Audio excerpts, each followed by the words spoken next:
Dalam rangka program TMMD ke-111 Kodim 0718 Pati, Dinas P3AKB Kabupaten setempat turut berkontribusi dengan gelar sosialisasi pelayanan KB di Balai Desa Taman Sari. Program TMMD merupakan program lintas sektoral dan terpadu yang bertujuan untuk mensejahterakan masyarakat. Salah satunya, Dinas P3AKB setempat yang turut berkontribusi dalam kegiatan TMMD ke-111 Kodim 0718 Pati. Dinas P3AKB setempat gelar sosialisasi pelayanan KB Kesehatan MKJP yang disasarkan kepada anggota PKK di Balai Desa Taman Sari. Salam, penyuluh KB Kecamatan Jaken Dinas P3AKB mengatakan, kegiatan sosialisasi KB Kesehatan ini bertujuan untuk memberi wawasan kepada kader PKK agar dapat merekrut calon akseptor.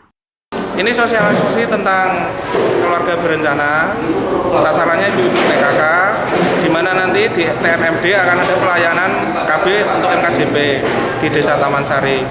Ini untuk pemantapan lah, agar kader-kader nanti paham, menjelaskan kepada calon-calon aseptor untuk merekrut menjadi seorang aseptor, nanti implan atau IUD, seperti itu.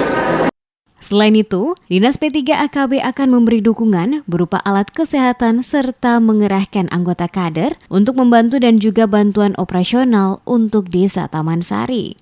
Setelah mengikuti acara ini, jenengan mendapatkan informasi apa, Bu? Informasi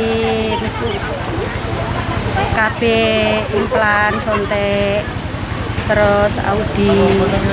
Sarmi mengaku senang dirinya mendapat wawasan tambahan mengenai MKJP seperti implan, IUD, dan jenis alat kontrasepsi lainnya.